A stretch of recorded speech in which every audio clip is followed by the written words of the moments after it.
こんにちは、アリアです。前回は、リラからベガへ渡った人々の物語をお話ししました。今回は、リラからシリウスへと渡った魂たちが、なぜ、この星を選んだのか、その理由を語っていきます。リラの文明は、自由と探求を基盤にしていました。けれども、自由の広がりは、次第に分裂を生み、精神性と物質主義が対立し、やがて、大きな戦争へと発展しました。この争いを経験した人々は、新たな星を求めて、銀河を旅することになります。その中で、グレアデスへ渡った者もいれば、ベガを選んだ者もいました。けれども、ある魂たちは、シリウスこそ、自分たちの次の行き先だと、感じたのです。では、なぜ、数ある星々の中から、彼らは、シリウスを選んだのでしょうか。まず、シリウスという星の特徴に触れてみましょう。シリウスは、銀河の中でも、ひときわ強い光を放つ、恒星系です。複数の星からなる、その輝きは、地球からも、最も明るい星として見えるほど、強烈です。そのエネルギーは、鋭く、集中し、まるで、石そのものを象徴していました。リラで、自由に広がりすぎた意識を、経験した魂にとって、この鋭く一点に向かう力は大きな魅力でした。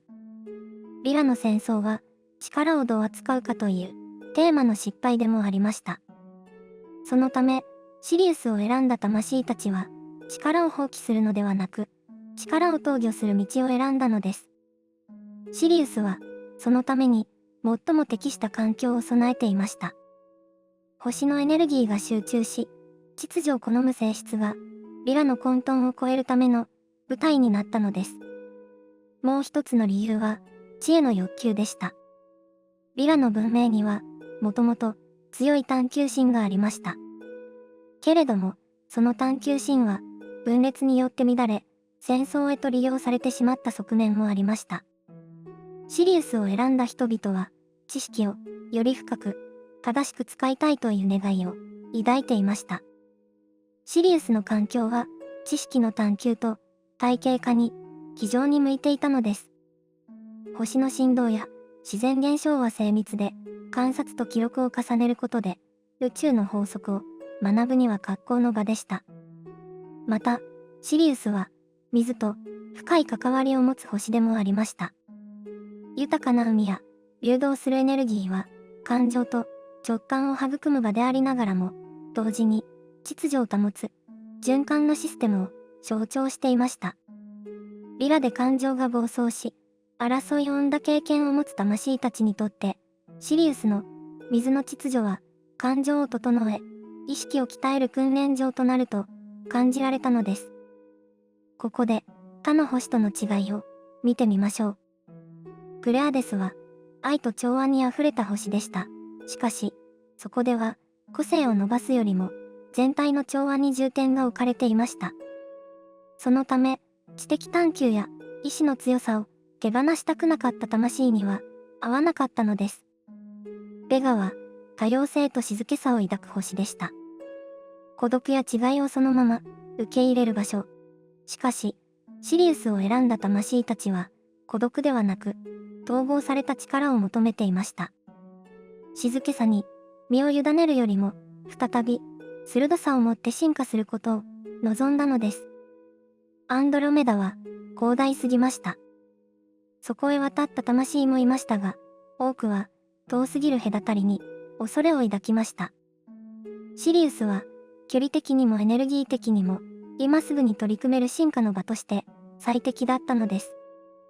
つまり、シリウスを選んだ理由は力を正しく扱うため、知識を深く探求するため、感情を秩序づけるためという3つの願いにありました。リラで失敗した自由と力の均衡をシリウスで再挑戦する。それが彼らの魂の選択だったのです。この選択は決して安易なものではありませんでした。シリウスのエネルギーは強烈であり、その鋭さは魂に試練を与えます。安らぎや調和を求めるなら、グレアデスやベガの方が適していました。けれども、試練の先に進化があると信じた魂たちは、あえてシリウスを選んだのです。その選択の背景には、リラでの失敗を二度と繰り返さないという強い誓いがありました。力を暴走させれば、文明は崩壊する。けれども、力を放棄すれば、進化は止まる。だからこそ、力を学び直し、知識を深め、感情を秩序づける場所が必要だったのです。シリウスを選んだ魂たちは、ある意味で挑戦を選んだ人々でした。安らぎではなく、進化を、癒しではなく、鍛錬を。彼らの選択が、後にシリウス文明を大きく発展させ、銀河の歴史に強い影響を与えていくことになるのです。シリウスに到着したリラの魂たちを待っていたのは、強烈な光と水の星の気配でした。この星は豊かな海に囲まれ、光と水が常に交わり合い、絶え間ない循環を生み出していました。リラで自由と衝突を繰り返した人々にとって、この秩序だった自然のリズムは大きな驚きであり、同時に学びの場と感じられたのです。彼らがまず取り組んだのは、力をどう扱うかという課題でした。リラでは、力は支配や分裂の道具となってしまいました。しかし、シリウスでは、力は意識を集中させ、秩序を保つためのエネルギーとして見直されました。人々は光や水の流れを観察し、その法則性に自らを重ねることで、力を自然の調和に沿わせることを学びました。例えば、シリウス人は水の流れを読む技術を持ちました。川や海の潮の満ち引きを感じ取り、それを人々の意識の流れと結びつけました。水が逆流すれば心も乱れ、水が穏やかに循環すれば心も安定する。このように自然現象を通じて感情を整えることがシリウスの日常に組み込まれていったのです。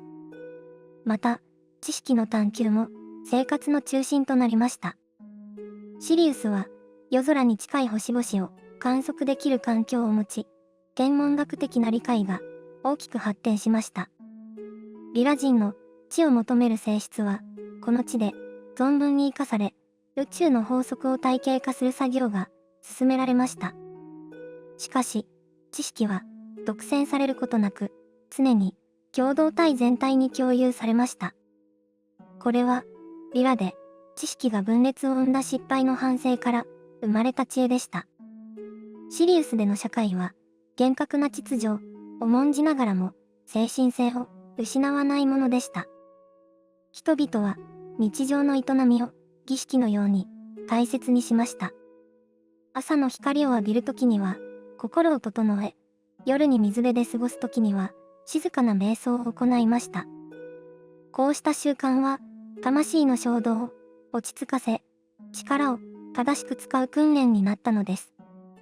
芸術の形も、リラやベガとは異なっていました。ベガが音楽と響きに重きを置いたのに対し、シリウスでは形と光の配置が大切にされました。幾何学的な模様や光を屈折させる建造物が作られ、それは単なる装飾ではなく、宇宙の秩序を映す鏡として扱われました。この芸術文化は、後に地球の新世幾何学や古代建築に影響を与えたとも言われています。教育のあり方も独特でした。シリウスでは師弟関係が強調されました。子供たちは幼い頃から同志につき、知識と感情のコントロールを学びました。自由に学ぶベガや共同体全体で育てるクレアデスとは違い、シリウスでは師から弟子へと伝わる体系が重んじられたのです。これは厳しくもありましたが、魂に力を正しく継承するという強い責任感を植え付けることにつながりました。食文化にもシリウスらしさがありました。海の恵みを生かし、藻や水生植物を利用した食事が日常に根付きました。水の循環を理解していたシリウス人は、食を星の秩序を体に取り込む行為として大切にしました。ただ、食べるのではなく、この一口が宇宙とつながると意識しながら口にすることが習慣だったのです。死生観もリラやベガと異なりました。ベガでは死は星に溶けて旋律になると理解されましたが、シリウスでは大いなる秩序への帰還とされました。死者は水辺で送り出され、その魂は水流に乗って宇宙の循環へと戻っていくと考えられました。こうした死生観は魂に生も死も秩序の一部といい安心を与えました。こうしてリラから渡った人々はシリウスにおいて秩序を学ぶ魂へと変化していきました。力を誤用した経験を持つ彼らはシリウスで力を宇宙の秩序に沿わせることを日常に組み込み、知識を体系化し、精神性と科学性を融合させていったのです。それは容易な道ではありませんでした。厳しさと試練に満ちた星での生活は多くの魂に苦しみをもたらしました。しかし、その挑戦こそがシリウスを選んだ理由であり、その道を歩むことが彼らの魂の進化につながったのです。リラからシリウスへ渡った人々の物語は私たちにも問いかけます。自由と力のバランスをどう取るのか、知識をどう扱い、感情をどう整えるのか。その学びは今の地球にも深く響いているのです。次回は力と物質の現実を選び取るためにオリオンへと渡った人々の物語をお話ししていきます。彼らはなぜより困難な道を選んだのか、その選択が銀河の歴史にどのような影を落としたのか、その記憶を一緒に探っていきましょう。最後まで見てくれてありがとうございました。また次の動画でお会いしましょう。